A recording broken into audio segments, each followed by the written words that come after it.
이 정도의 CD면 내가 거주 비용을 좀 줄이면서 5년 내에 한 20억 정도가 넘어갈 수 있는 입주권 정도는 저는 충분히 살 수 있다고 생각을 하거든요. 여러 지역을 제가 말씀드렸는데 오늘 예시로 좀 말씀드리고 싶은 데는, 안녕하세요, 닥터 부자아빠입니다. 오늘 제 네이버 카페에 올려주신 구독자 사연을 같이 하나하나 읽어보면서요, 부동산 고민 상담 같이 해보도록 하겠습니다. 제목이 30대 부부 채택 부탁드립니다 라고 하셨고, 아이디가 쏘야이신 부부세요. 기본 정보가요, 30대 중반 부부시고 자녀는 없지만 계획은 있다라고 하십니다. 거주지는 노원이고 직장은 부부가 각각 종로하고 강남이세요. 소득 정보는 부부 합산으로 세후 한 월 850만원 가량 되시고요. 자산하고 부채인 현황을 좀 보면은 남편 명의로 된 아파트가 한 8억짜리를 갖고 있고, 여기가 화랑대역 이수 청솔 아파트 9단지예요 21년도 부담부 증여를 받아서 본인께서 알아본 결과 5년이 안 돼도 2년 이상 보유 및 거주로 비과세로 매도 가능하다. 현재 거주 중에 있다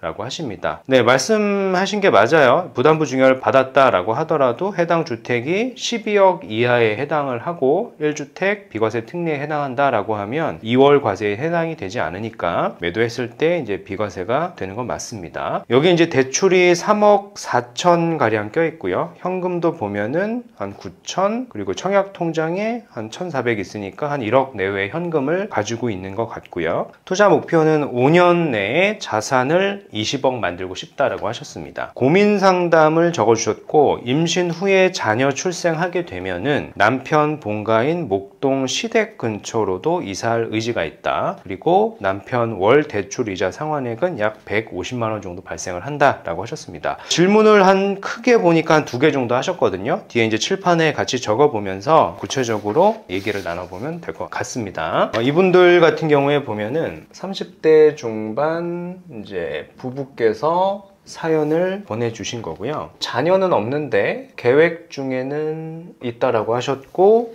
자녀가 만약에 출생하게 되면은 목동 쪽으로 가야 될 수도 있을 것 같아요. 그렇게 좀 말씀을 하신 상황이고, 소득을 보면 합산 소득으로 세후 850만원 정도 이제 벌고 계시는 것 같습니다. 거주지가 지금 노원에서 1주택을 가지고 있고 거주도 하고 계시는 것 같고요. 직장의 위치는 한 분은 종로이고 이제 다른 한 분은 강남이라고 하셨어요. 이수청솔 아파트 9단지라고 하는 데를 지금 가지고 계시고 이제 소유를 하고 계시면서 거주를 하고 계신 것 같은데요. 얘가 시세가 한 8억 정도 한다고 해요. 제가 이제 네이버 시세 실거래된 거 보니까 최근에 한 7억 8천 정도에는 거래가 된 것 같더라고요. 그래서 한 8억 정도로 잡으신 것 같고, 여기 이제 대출이 한 3억 4천 정도 이렇게 껴 있는 것 같고요. 현금이 별도로 한 1억 내외 정도는 가지고 계신 것 같고, 별도 어떤 신용대출 등은 없는 것 같아요. 계산을 쭉 해보니까 순자산이 그래도 한 5억에서 한 6억 정도 되는 것 같고, 목표는 내가 한 5년 이내에 한 20억을 이제 만들고 싶은 부부신 것 같습니다. 20억이 어떤 순자산 혹은 뭐 자산 이렇게 불리고 싶은 상황인 것 같고요. 질문을 크게 보면 카테고리로 2개 정도 하셨거든요. 그 질문에 대한 제 답변을 상세하게 좀 드리면 될 것 같습니다. 현 거주지 전세 또는 매도 후 거주지와 투자지 분리하여 향후 자산 가치가 늘어날 수 있는 곳으로 이동을 희망한다 라고 하셨고요. 첫 번째 질문이 뭐냐면, 현재 가지고 있는 이 이수청솔 아파트 9단지라고 하는 거를 전세를 주고요, 본인은 분양권을 취득을 해서 다시 일시적 1가구 2주택 비과세 특례를 하겠다라고 이렇게 말씀을 하셨거든요. 제가 이제 전에도 한번 말씀을 드렸긴 한 것 같은데 다시 한번 어떤 방향성 이런 얘기를 조금 더 드려보면, 우리가 일시적 1가구 2주택을 한다라는 전제 조건이 있어요. 종전주택이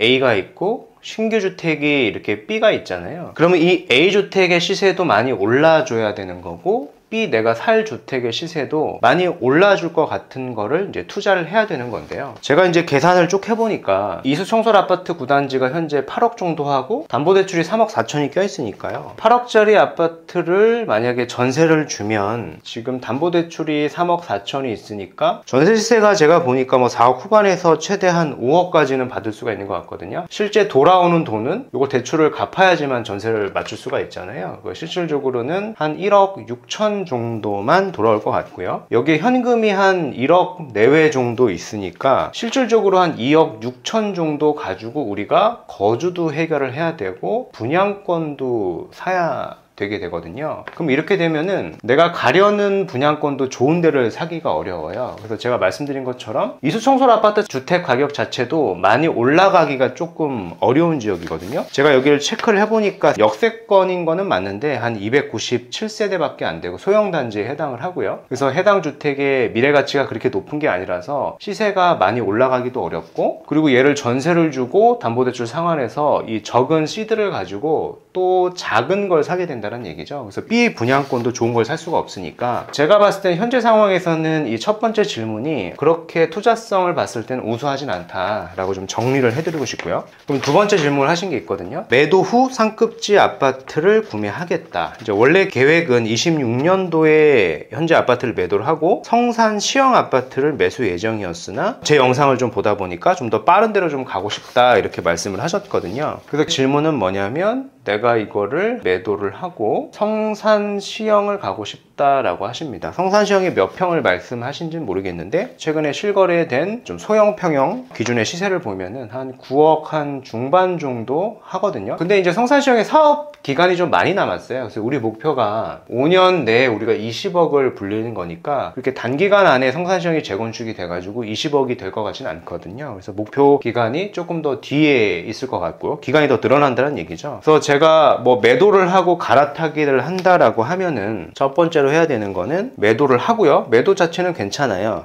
얘가 이제 많이 올라갈 것 같지는 않으니까 이수청솔 아파트가 얘를 매도를 하고 거주 비용을 좀 많이 줄이고 전세보다는 이제 월세를 사는 게 투자금을 좀 높일 수 있는 거겠죠. 그래서 투자금을 좀 높이게 되면 제가 쭉 계산을 해봤을 때 거주비용을 얼마까지 줄일 수 있는지는 모르겠는데 순자산 기준으로 보면은 계산한 것처럼 한 5, 6억 정도는 있잖아요. 근데 지금 보면 신용대출도 전혀 없으니까 뭐 신용대출을 내가 한 1, 2억까지 이렇게 쓸 수 있는 가계 상황이다 라고 하면은 이 정도의 시드면 내가 거주비용을 좀 줄이면서 5년 내에 한 20억 정도가 넘어갈 수 있는 입주권 정도는 저는 충분히 살 수 있다라고 생각을 하거든요. 제가 입주권을 말씀드리는 이유가 뭐냐면 5년 내에 20억이 되려고 하면은 그런 대로 특정이 될 수밖에 없는 거예요. 그래서 여러 지역을 제가 말씀드렸는데 오늘 예시로 좀 말씀드리고 싶은 데는 한 5년 이내에 한 요 정도의 어떤 현금성 시드를 가지고 우리가 투자를 한다라고 할 때 예시로 하나 들어드릴 때는 금호동에 보면은 16구역이라고 있거든요. 여기도 보면 옥수동 바로 옆이고요. 압구정 바로 뒤에잖아요. 그래서 충분히 여기도 시세가 신축의 아파트로 된다. 사업 속도도 관리 처분이 이미 낮기 때문에 좀 빠른 편에 속하기 때문에 충분히 20억은 넘어갈 수도 있고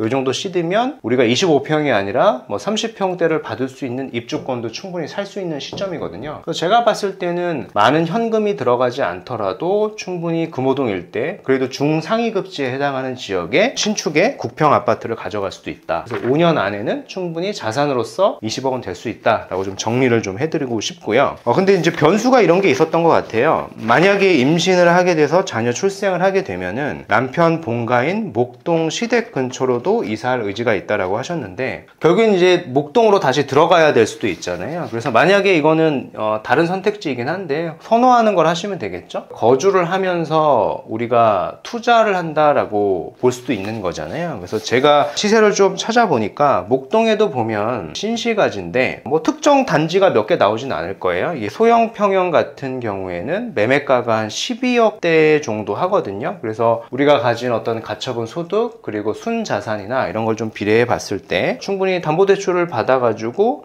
거주하고 투자로 보셔도 충분히 저는 괜찮다라고 생각을 합니다. 물론 이제 이 선택지 같은 경우에는 5년 안에 20억이 된다라기보다는 조금 더 롱텀으로 가져가셔야 되긴 합니다. 근데 이제 자녀를 출생하게 되면은 이제 남편 본가인 목동 시댁 근처로 이제 가야 될 수도 있으니까 자녀 케어 문제 때문에요. 그래서 뭐 이런 선택지도 저는 괜찮을 것 같고요. 여튼 한 1번하고 2번 정도의 선택지가 있을 것 같습니다. 그래서 오늘 말씀드린 내용을 조금 정리 요약을 해드리면은 첫 번째 질문은 내가 전세를 주고 분양권을 사가지고 일시적 1가구 2주택을 한다라고 하셨는데 전세를 줘서 담보대출을 상환하게 되면은 가용 시드가 한 1억대밖에 안 남거든요. 그래서 내 현금하고 더해도 한 2억대밖에 없어서 이 돈을 가지고 거주도 하고 내가 좋은 지역의 분양권을 사기가 좀 어렵죠. 그리고 내가 가진 주택 또한 종전주택으로서 그렇게 미래 가치가 높지 않으니까 1번의 선택지는 저는 좋진 않다라고 좀 정리를 해드리겠고 2번의 선택지 중에서는 내가 5년 내에 반드시 나는 서울의 중상급지에 20억의 자산을 만들고 싶다 라고 하면 1번의 선택지를 하는 게 맞고요. 조금 안정적으로 나는 거주하고 투자를 하고 싶다라고 하면 목동 일대 재건축 예정 단지를 거주하고 투자로 보시고 이제 들어가셔도 저는 충분히 괜찮다라고 생각을 합니다. 그렇게 좀 정리를 해드리고 싶습니다.